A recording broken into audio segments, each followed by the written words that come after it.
오늘도 판결 나온 게 있습니다. 네. 바로 도이치모터스. 고너스 전 네. 도이치모터스 회장 주가 조작 의혹 사건에 대한 판결 내려졌는데 여기에 대해서도 이제 분노를 많이 하실 것 같아요. 네. 징역 2년으로 2년 나왔어요. 끝난 게 아니고 집행유예 집행유예 3년, 벌금 뭐 3억 나왔나요? 그러는데 결국 집행유예는 구속되거나 법정에 교도소가 없는 있는 게 거죠. 아니잖아요. 집행유예입니다. 네, 3년 한 풀려났죠. 겁니다. 이건 어떻게 보셨어요? 아니, 자 보세요. 주가 조작은 정말 질이 안 좋은. 네. 그러니까 이게 왜냐하면 피해자가 한 명이 아니에요. 엄청나게 그렇죠. 많은 개미 투자자들이나 증권 네, 시장을 네. 완전히 혼란시켜 가지고 신뢰를 무너뜨리는 중범죄입니다. 행위잖아요. 중범죄. 네. 근데 이게 2년에 3년이 나왔어. 집행유예 3년이. 음. 이게 과연 타당한가? 법률가들이나 변호사들도 이 부분에서 상당히 의문을 제기하더라고요. 의문을 제기한다. 이렇게 안 좋은 행위를 하고 주가 조작이 명백하게 유죄가 나왔잖아요. 일단 네. 유죄가 나온 상태예요. 네. 그건 명확해요. 음. 물론 이제 공소시효 문제 때문에 1차, 2차가 나눠져 가지고 논란이 되고 있는데 네. 그런데 어쨌든 유죄가 나왔다고 하는 주가 조작이 있었다는 거잖아요. 그 이 주가 조작을 한 사람을 이렇게 집행유예로 풀어주면 네. 이런 일이 또 일어나면 어떻게 할 건데요? 그래서 증권 시장에 혼란을 가져오게 하고 개미 투자자들이 선량한 정말 그 어렵고 힘든 가운데서도 조금 투자한 사람들의 피해를 주는 이런 행태를 했음에도 불구하고 네. 이 사람을 풀어줬다. 과연 그게 사법 정의예요? 그러니까 재판부가 이렇게 얘기하더라고요. 피고인들의 행위는 시세 조정의 동기와 목적이 있었지만 시세 차익 추구라는 목적을 달성하지 못했다. 성공하지 못한 시세 조정으로 평가가 된다. 이렇게 판결을 했고 이른바 전주 역할을 한 손모 씨와 김모 씨 두 명은 가담 사실이 인정되나 무죄가 선고된다. 이런 얘기도 했고 이게 검찰이 8년을 구형한 겁니다. 네, 그랬죠. 그런데 집행유예 3년으로 그러니까요. 풀려나게 된 상황이 되다 보니까 그리고 저는 이해가 안 되는 게 손해 네. 보면 괜찮아요. 그러면 주가 조작을 했는데 음, 만약에 손해라고 치면 손해 보면 손해 보면 괜찮은 거예요? 그러니까요. 그게 말이 됩니까? 주가 조작 한 게 문제인 거지. 한 행위를 행위가 처벌해야 3년 동안 되는데. 이루어졌어요. 3년 동안 2009년부터 2012년까지 그 사이에 얼마나 많은 사람들이 혼란을 느끼고 얼마나 많은 사람이 피해를 받겠습니까? 그렇죠. 그 사람들의 피해에 대해서 얘기를 해야지. 네. 뇌물죄는요 주려고 말만 하고 직접 안 했어도 실행되지 않아도 처벌받아요. 맞아요. 아니 주가 조작 한 행위에 대해서 판단을 해야지. 손해를 봤으니까 괜찮다고 그러면 네. 그럼 주가 조작 마음대로 하고 손해 보면 그냥 다 이렇게 가볍게 처벌하나요? 행위 자체에 대한 형벌을 내려야 될 거 아니에요. 그러니까 이게 이제 법조항이나 뭐 양형 기준이나 여러 가지를 따져서 재판부가 판단을 했겠지만 국민들의 법관 정하고는 안 맞는 일이 거지. 연속해서 벌어지고 있다. 그렇죠. 자, 이렇게 된다면 이 1심 결과가 김건희 여사 수사에 어떤 영향을 좀 자 미칠까요? 일단 네. 유죄로 나온 거는 김건희 여사에 대한 수사에 여지가 남아 있다는 거죠.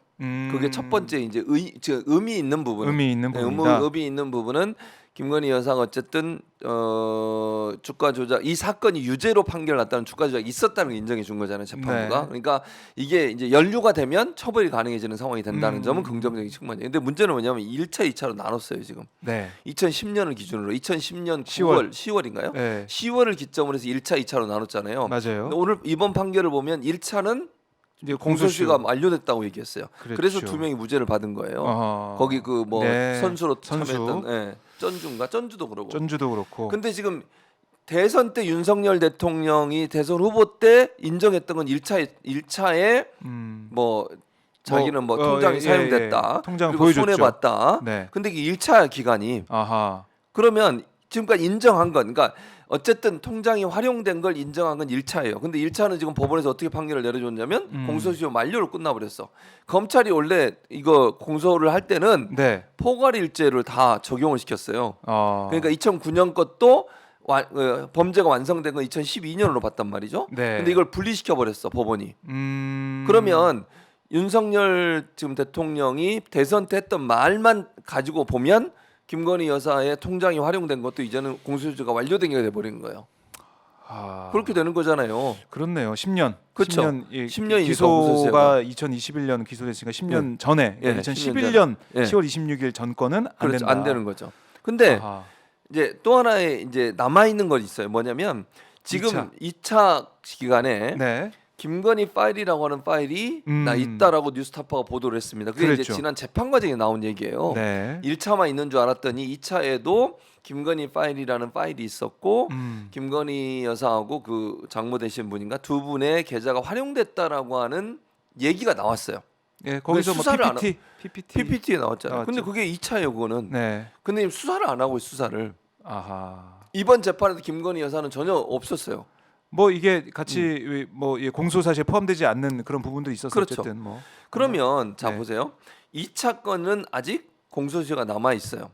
이건 수사를 하면 돼. 아. 그러면 김건희 여사 관련된 거는 완료된 거라고 보기 어렵다. 즉 1차에서는 이미 공소시효가 끝났다고 재판부는 판결을 했지만 2차에 새롭게 나온 의혹에 대한 수사를 통해서 김건희 여사의 주가 조작 가담 여부를 네. 확인하는 작업이 필요한 상황이다. 음. 그렇게 되면 공소시효가 남아 있는 게 된다라고 네. 볼 수 있겠죠. 검찰이 의지에 달려 있다고. 검찰의 의지에 달려 있다. 안 할 것 같습니다. 아직까지 보면은 뭐 안 할 것 안 같다. 할 것 같아요. 소환도 안 하잖아. 이재명 대표는 그렇게 뻔질나게 소환을 하면서 네. 3번째 했어요 오늘 소환을. 그러니까요. 그럼 김건희 여사 건은 왜 안 하는 거예요, 대체 소환을? 이런 여러 가지 증거가 나왔는데. 이해가 이제 안 되는 그런 부분이고 그래서 민주당에서는 특검해야 된다. 해야죠. 오늘도 네. 계속 강조를 하고 있던데 네.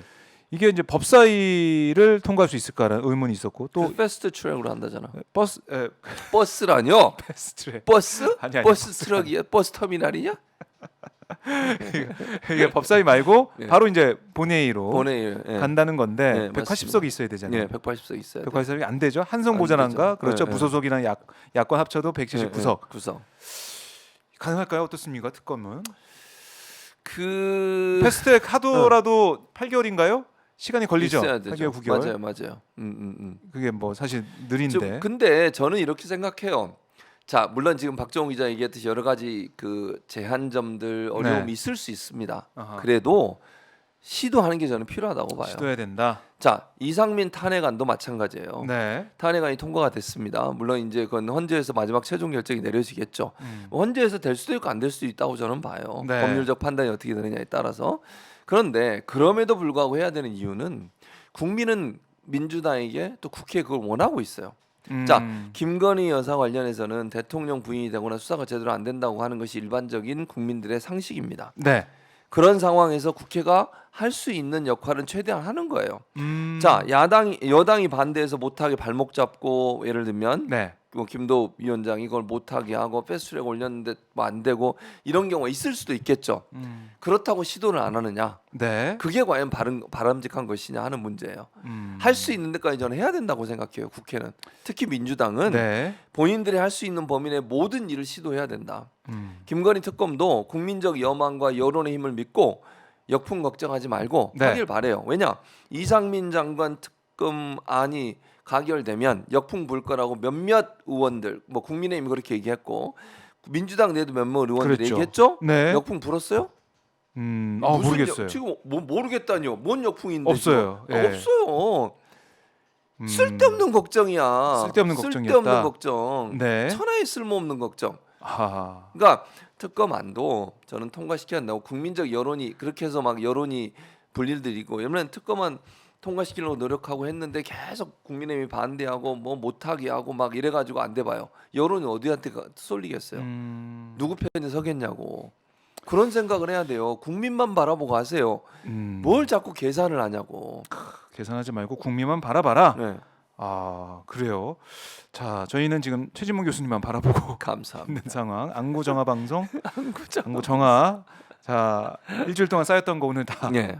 하시길 여기 바라겠고요. 오는 여러분들 중에 여기에 이제 출연한 여러분들이 계시잖아요. 네. 제가 안구정화를 해드리겠습니다.